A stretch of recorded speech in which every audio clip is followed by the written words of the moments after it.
आज मैं बट्टा से वीवीआई प्रश्न को डिस्कस करने वाला हूं। चलिए शुरू करते हैं। सबसे पहले प्रश्न को अच्छा से समझ लेना है। पहला नंबर प्रश्न है, 3 क्रमागत बट्टों 10%, 20% तथा 40% के तुल्य एक ही बटा कितना प्रतिशत है। सबसे पहले प्रश्न को अच्छा से समझ लेना है। इसमें सबसे पहले 10% का छूट देता है, इसके बाद 20% का छूट देता है, इसके बाद 40% का छूट देता है। तो बोल रहा है कि तीनों के बदले एक बट्टा क्या होगा। तो सबसे पहले आपको अंकित मूल्य मान के चलना है। अगर आप 100 मान के चलेंगे तो बहुत ही आसान होगा। तो इंग्लिश में कहते हैं लिस्ट प्राइस, तो मैं शॉर्टकट में लिखूंगा लिस्ट प्राइस, यानी कि अंकित मूल्य मान के चल रहे 100 है। अंकित मूल्य मान के चल रहे कि 100 है। इसके बाद आपको विक्रय मूल्य निकालना है। तो विक्रय मूल्य कैसे निकालेंगे? जिस तरीके से लाभ और हानि में हानि होने पर विक्रय मूल्य निकालते थे, उसी तरीके से यहां पर भी विक्रय मूल्य निकालेंगे।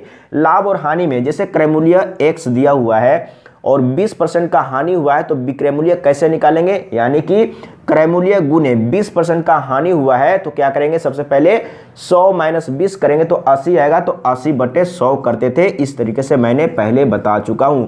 तो इसी तरीके से यहां पर भी आपको करना है। तो यहां पर क्रय मूल्य के जगह में क्या है? यानी कि अंकित मूल्य है। अब आपको यहां पर सेलिंग प्राइस निकालना है, यानी कि विक्रय मूल्य निकालना है।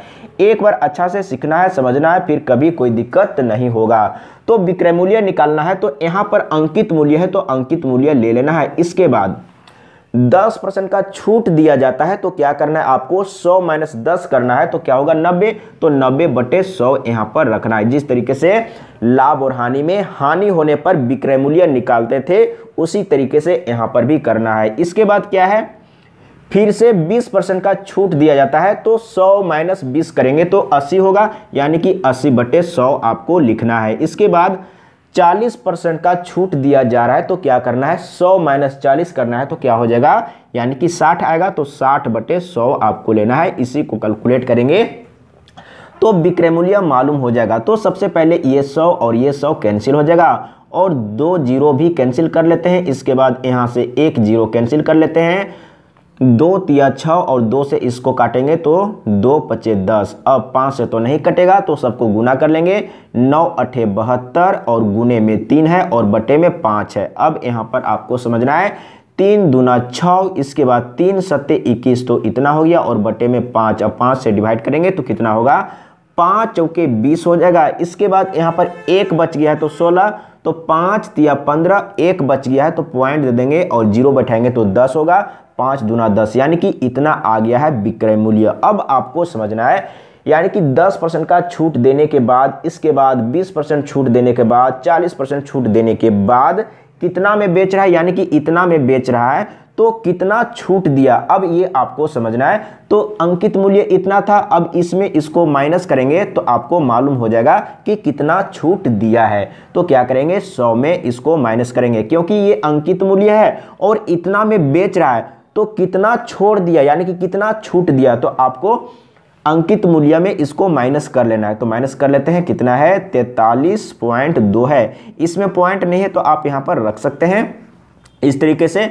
अब यहां पर देखिए 1 दाहें 10, 1 दाहें 10, 1 दाहें 10, तो 10 में 2 घटाएंगे तो यहां पर 8 हो जाएगा। इसके बाद यहां पर 9 है, 9 में 3 घटाएंगे तो यहां पर 6 होगा और यहां पर तो पॉइंट है। इसके बाद यहां पर 9 है, तो 9 में 4 घटाएंगे, 9 में 4 घटाएंगे तो क्या होगा? यानी कि यहाँ पर 5 बचेगा। तो देख लीजिए इतना आ गया।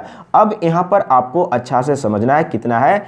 56.8 है। यानी कि डायरेक्ट अब आपको परसेंट में समझना है, क्योंकि अंकित मूल्य को हम लोग 100 मान के चले हैं, तो यहाँ पर आपको परसेंट में निकालने का जरूरत नहीं है। यानी कि जो भी यहाँ पर अमाउंट आएगा वो परसेंट में ही आएगा, क्योंकि हम लोग अंकित मूल्य को 100 मान के चले हैं। इसलिए अगर आप प्रतिशत में निकालना चाहेंगे तो आप इसी को प्रतिशत में निकाल सकते हैं। अब यहाँ पर कैसे निकालेंगे? जैसे कितना आया है, यानी कि इतना छूट मिला है, अगर आप इसी को प्रतिशत में निकालेंगे तो क्या होगा?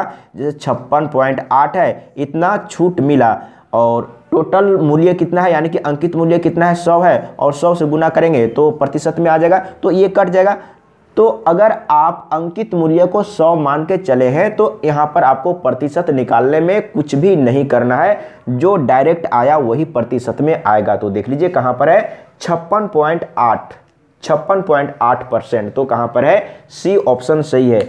एक बार अच्छा से सीखना है, समझना है, फिर कभी कोई दिक्कत नहीं होगा। अगला प्रश्न, एक बार प्रश्न को अच्छा से समझना है, प्रश्न समझ में आ गया तो बहुत ही आसान तरीके से सॉल्व हो जाएगा। अब मैं फास्ट कैलकुलेशन करके बताऊंगा। एक प्रश्न को मैंने समझा दिया, बिल्कुल समझ में आ गया होगा, तो आप लोग भी बहुत ही आसान तरीके से सॉल्व कर सकते हैं। तो इसमें क्या बोल रहा है? दूसरा नंबर में 10%, 20% और 25% के क्रमिक बट्टों के समतुल्य एक अकेला बट्टा क्या होगा, यानी कि तीनों के जगह में एक अकेला बट्टा क्या होगा। तो आपको क्या करना है? तो सबसे पहले अंकित मूल्य तो आपको 100 मान के चलना है, मान लिए। इसके बाद आपको सेलिंग प्राइस निकालना है, तो क्या करेंगे? 100 गुने। इसके बाद फटाफट करना है, यानी कि 10% का छूट, तो क्या करना है? 100 माइनस 10, तो 90/100 हो जाएगा। इसके बाद क्या होगा? 20% का डिस्काउंट, बट्टा का मतलब छूट या डिस्काउंट, तो 20% का डिस्काउंट है, तो क्या करेंगे? 100 माइनस 20, तो 80/100 हो जाएगा। इसके बाद क्या होगा? 25% का डिस्काउंट, यानी कि 100 माइनस 25, तो क्या हो जाएगा? 75/100 हो जाएगा। तो सेलिंग प्राइस मालूम हो जाएगा कैलकुलेट करने से। सबसे पहले ये कट जाएगा और 2 जीरो कट जाएगा, ये कट गया। इसके बाद 25 तिया 75, 25 चौके 100 और 4 से काटेंगे इसको, तो 4 दूना 8। अब सभी को गुना कर लेंगे तो क्या हो जाएगा? यानी कि 9 दूना 18 और 18 तिया 54, यानी कि आ गया 54। ये क्या आया? यानी कि ये आया सेलिंग प्राइस, यानी कि विक्रय मूल्य। इतना में बेच रहा है, यानी कि अंकित मूल्य इतना था और इतना में बेच दिया, तो कितना डिस्काउंट दिया? अब ये आपको समझना है। तो क्या करना होगा? अंकित मूल्य में इसको माइनस करना होगा। अब यहाँ पर आपको 100% क्लियर हो गया होगा। तो यहाँ पर 54 है, मैंने यहाँ से मिस्टेक से मैंने यहाँ पर 50 लिख दिया, यहाँ पर कितना है? 54 है। माइनस कर लेते हैं, तो 1 दाएँ 10, 1 दाएँ 10, 10 में 4 घटाएंगे तो यहाँ पर 6 बचेगा। और यहाँ पर 9 है, 9 में 5 घटाएंगे तो 4 बचेगा, यानी कि 46। तो ये डायरेक्ट आपको 46% आ गया है, क्योंकि अंकित मूल्य हम लोग 100 मान के चले हैं, तो जो भी आएगा वो डायरेक्ट परसेंट में आएगा। देख लीजिए 46% कहाँ पर है, तो सी ऑप्शन सही है। अगला प्रश्न, तीसरा नंबर। सबसे पहले प्रश्न को अच्छा से समझना है। 20% तथा 15% के दो क्रमिक बट्टों के बराबर एक अकेला बट्टा होगा। अब यहाँ पर 2 छूट है, अब समझने का कोशिश कीजिएगा। बट्टा का मतलब छूट ही होता है। अब यहाँ पर 2 ही है, तो बहुत ही आसान है। तो सबसे पहले आपको अंकित मूल्य मान लेना है 100। इसके बाद आपको सेलिंग प्राइस निकालना है, तो क्या करेंगे? यानी कि 100 गुने। सबसे पहले 20% का छूट, तो क्या करेंगे? 100 माइनस 20, तो क्या करेंगे? 80/100 करेंगे। इसके बाद 15% का छूट, तो 100 माइनस 15 यानी कि 85, तो 85/100 करना है। इसी को कैलकुलेट करेंगे तो सबसे पहले विक्रय मूल्य मालूम होगा। तो यहाँ पर देख लीजिए 1 जीरो काट लेते हैं। अब इसको काटते हैं, इसको काटते हैं 17 पचे 85, 17 पचे 85 और 5 दूना 10 और 2 से इसको काटते हैं, तो क्या हो जाएगा? यानी 2 चौके 8 और 17 चौके कितना हो जाएगा? 17 चौके 68, यानी कि इतना हो जाएगा। अब क्या करेंगे? तो ये विक्रय मूल्य आया है। अब समझने का प्रयास कीजिएगा। अंकित मूल्य इतना है, यानी कि जो भी सामान है, मान के चलते एक किताब है, यानी कि किताब का दाम इतना लिखा हुआ है। आप कहीं पर भी जाते होंगे, जैसे अंकित मूल्य का मतलब क्या हुआ? जैसे कोई सामान है तो उस सामान में अंकित किया हुआ है। यहाँ पर एक बार अच्छा से फिर से समझ लेना है। मान के चलते एक किताब का दाम कितना है, यानी कि इतना है, उसमें अंकित किया हुआ है। तो जब आप किताब खरीदने जाते हैं तो जितना लिखा हुआ रहता है उतना नहीं लेता है, कुछ डिस्काउंट देता है। तो वही चीज यहाँ पर है। तो मान लेते हैं किताब में इतना अंकित किया हुआ है, तो इतना में नहीं बेच रहा है, बेच रहा है कितना में? इतना में। तो कितना छोड़ दिया? छोड़ दिया का मतलब डिस्काउंट। तो कितना डिस्काउंट दिया, यानी कि कितना बट्टा दिया? तो आपको क्या करना है? 100 में इसको माइनस करना है, तो कितना हो जाएगा देख लेते हैं। 1 दाएँ 10, 1 दाएँ 10, 10 में 8 घटाएंगे तो 2, यहाँ पर 9 बची है, 9 में 6 घटाएंगे तो 3, यानी कि 32% का डिस्काउंट दिया है। इस तरीके से आपको समझना है। अगर कहीं पर समझने में प्रॉब्लम हो रहा है तो कमेंट में लिख के बताइएगा, मैं फिर से समझाने का प्रयास करूंगा। अगला प्रश्न, सबसे पहले प्रश्न को अच्छा से समझना है और कॉन्सेप्ट को समझने का प्रयास करना है। कॉन्सेप्ट को समझने के लिए वीडियो को शुरू से लेकर आखिरी तक जरूर देखिएगा। अगर एक बार कॉन्सेप्ट को समझ लिए तो फिर कभी कोई दिक्कत नहीं होगा। इस प्रश्न को सॉल्व कर लीजिएगा। सेम क्वेश्चन है, यानी कि तीसरा नंबर के जैसा ही है। अब चलते हैं अगला प्रश्न 5 नंबर। इसमें क्या बोल रहा है, 350 रुपया के इनवॉइस पर दी जाने वाली 30% और 20% की बट्टा श्रेणी के मूल्य एक बट्टा होगा। अब यहां पर हम लोग जैसे अंकित मूल्य मान के चलते थे, अब यहां पर अंकित मूल्य दिया हुआ है, लेकिन यहां पर थोड़ा अलग तरीके से लिखा हुआ है। 350 रुपया के इनवॉइस पर दी जाने वाली 30% और 20% की बट्टा श्रेणी के मूल्य एक बट्टा होगा। अब आपको क्या करना है, तो अंकित मूल्य दिया हुआ है तो आपको सेलिंग प्राइस निकालना है, यानी कि विक्रय मूल्य निकालना है। तो कैसे निकालेंगे, अब यहां पर आपको अच्छा से समझना होगा। तो कितना है, 350 है, तो 350 गुने, सबसे पहले 30% का छूट दिया है तो क्या करेंगे, 100 माइनस 30 करेंगे तो कितना होगा, यानी कि 70 होगा, तो 70/100 करना होगा, यही काम करते हैं। इसके बाद 20% का छूट मिल रहा है तो क्या करेंगे, 100 माइनस 20 तो क्या होगा, 80 होगा, तो 80/100 आपको करना होगा। इसी को कैलकुलेट करेंगे तो सबसे पहले आपको विक्रय मूल्य मालूम होगा। तो विक्रय मूल्य मालूम कर लेते हैं। तो सबसे पहले 2 जीरो यहां से कैंसिल करते हैं, इसके बाद यहां से 1 जीरो कैंसिल हो जाएगा। अब यहां पर 5 से काटते हैं तो 5 सते 35 और 5 दूना 10 और 2 से इसको काटते हैं तो 2 चौके 8। अब यहां पर ऊपर में कितना है, 7 सते 49 और गुने में 4, 7 सते 49 और गुने में 4 है, गुना कर लेते हैं। तो 4 9 36 के 6, हाथ में 3 है, 4 चौके 16 और 3 19, यानी कि इतना रुपया में बेचा है। अब आपको यहां पर अच्छा से समझना है, विक्रय मूल्य इतना आ गया और इसका अंकित मूल्य कितना है, 350 है। तो कितना डिस्काउंट दिया, कितना छोड़ दिया, तो आपको क्या करना है, अंकित मूल्य में घटा लेना है। अंकित मूल्य कितना है, इतना है, और इतना में बेचा है तो कितना छोड़ दिया, यानी कि कितना डिस्काउंट दिया। तो क्या करेंगे, अंकित मूल्य में विक्रय मूल्य को माइनस करेंगे तो कितना है, 196 है, माइनस कर लेते हैं। तो 1 दाएं 10, 10 में 6 तो यहाँ पर 4 बचेगा, यहाँ पर 4 बच गया है तो 1 दाएं 10। अब यहाँ पर समझना है, 1 दाएं 10 तो यहाँ पर 14 हो गया, तो यहाँ पर 9 है, तो 9 5 14, यानी कि 5 बचेगा, और यहाँ पर 2 बच गया है, 2 में 1 घटाएंगे तो यहाँ पर 1 बचेगा। अब यहाँ पर आपको समझना है, अब यहाँ पर डायरेक्ट प्रतिशत में नहीं आएगा, क्योंकि अंकित मूल्य कितना दिया हुआ है, यानी कि 350 दिया हुआ है। अगर अंकित मूल्य 100 रहता तो आपको डायरेक्ट यहाँ पर परसेंटेज में आ जाता। अब आपको प्रतिशत में निकालना होगा। तो छूट कितना मिल रहा है, यानी कि इतना छूट मिल रहा है, तो प्रतिशत में कैसे निकालेंगे, तो सबसे पहले ऊपर में छूट को लिखेंगे, छूट, और बटे में टोटल मूल्य यानी कि अंकित मूल्य कितना है, यानी कि 350 है, और गुने में 100 करेंगे तो प्रतिशत में आ जाएगा। अब यहाँ पर देखिए, सबसे पहले 1 जीरो काट लेते हैं, और इसके बाद 5 से इसको काटते हैं तो क्या हो जाएगा, 5 सते 35 और 5 दूना 10, ये कट चुका है। 7 से इसको काटते हैं तो 7 दूना 14, 1 बच गया तो फिर से 14, 7 दूना 14, और 22 और 2 को गुना करेंगे तो 22 दूना 44, यानी कि 44% एक बटा हो गया। तो देख लीजिए कहाँ पर है, बी ऑप्शन सही है। एक बार अच्छा से सीखिएगा, समझिएगा। अगर एक बार अच्छा से सीख लिए, समझ लिए, तो फिर आपको पढ़ने का जरूरत नहीं पड़ेगा, फिर आप कभी भूलेंगे नहीं। अगला प्रश्न 6 नंबर। सबसे पहले प्रश्न को अच्छा से समझना है। प्रश्न समझ में आ गया तो बहुत ही आसान तरीके से सॉल्व हो जाएगा। तो इसमें क्या बोल रहा है, कबीर ने एक वस्तु उसके अंकित मूल्य के 25% बटे पर खरीदी, उसे 660 रुपया में बेचने से उसे 10% लाभ होता है। उस वस्तु का अंकित मूल्य क्या है। अब यहां पर समझने का कोशिश कीजिएगा। अब धीरे धीरे थोड़ा सा सवाल मुश्किल होते जा रहा है, लेकिन बहुत ही आसान है कॉन्सेप्ट को समझने के बाद। अगर कॉन्सेप्ट समझ लिए तो प्रश्न किसी भी तरीके से घुमा फिरा के दिया हुआ रहेगा तो भी आप आसान तरीके से सॉल्व कर सकते हैं। तो इसमें क्या बोल रहा है, कबीर ने एक वस्तु उसके अंकित मूल्य के 25% बटे पर खरीदी, यानी कि 25% बटा पर खरीदा।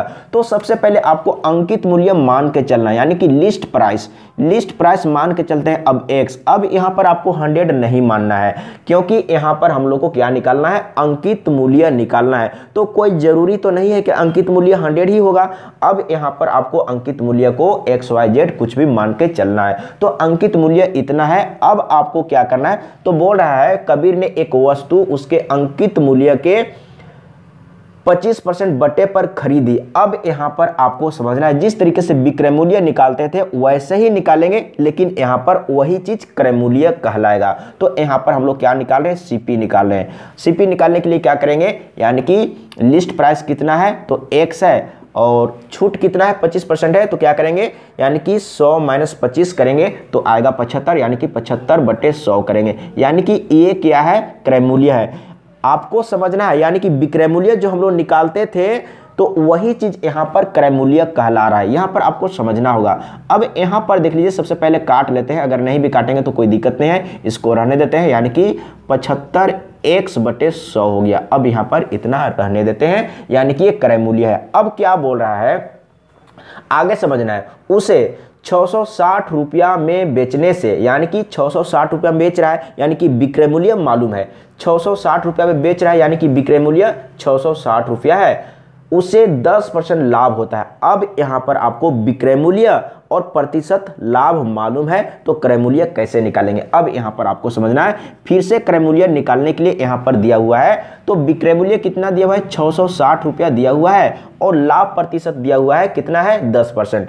तो क्या करेंगे, लाभ हुआ है तो 100 प्लस 10 करेंगे तो 110 होगा। तो यहां पर हम लोग क्रय मूल्य निकाल रहे हैं तो 100 ऊपर में रहेगा। मैं पहले बता चुका हूं, अगर लाभ और हानि का वीडियो नहीं देखे होंगे तो आप सीरियल वाइज सभी वीडियो को देख लीजिए। आप प्लेलिस्ट में जाइए, प्लेलिस्ट में मिल जाएगा, सीरियल वाइज देख लीजिएगा तो आपको कभी कोई दिक्कत नहीं होगा।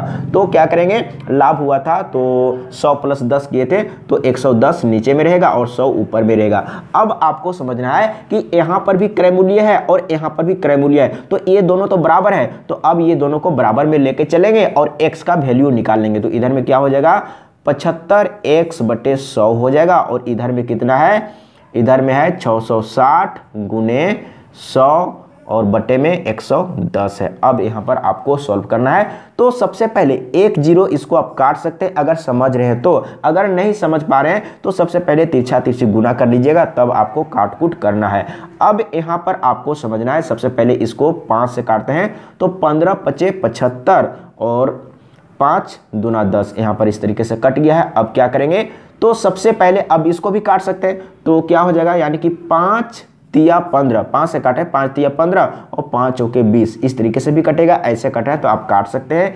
इसके बाद यहाँ पर 3 बच गया है तो क्या करेंगे, 3 दूना 6, 3 दूना 6 और 1 0, ये कट चुका है और ये 3 भी कट चुका है। यहाँ पर देखिए सिर्फ और सिर्फ x बचा है तो x रहने देते हैं। अब क्या होगा, तिरछा तिरछी गुना होगा, लेकिन यहाँ पर भी काट सकते हैं। देखिए 11 यहाँ पर बच गया है तो ऊपर नीचे काट सकते हैं, तो 11 दूनी 22 और 1 0 यहाँ पर बच गया है। अब यहाँ पर देखिए ये 2 बच गया है और यहाँ पर 20 बच गया है और यहाँ पर भी 20 है, तो अब इसको डायरेक्ट गुना करना है। तो देखिए 2 दूना 4 दूना 8, यानी कि यहाँ पर हो गया 8 और 2 0 बैठा दे रहा है, यानी कि कितना हो गया 800। तो देख लीजिए 800 कहाँ पर है, सी ऑप्शन सही है। देखिए मैं समझाने के चलते टाइम ले रहा हूं और स्टेप बाय स्टेप बता रहा हूं, एक बार सीख लिए तो आप इसी को फास्ट कैलकुलेशन करेंगे और कुछ स्टेप को आप गैप भी कर सकते हैं। तो इस तरीके से आपको एग्जाम में सॉल्व करना है। तो इसका सही आंसर आ गया है, सी ऑप्शन सही है।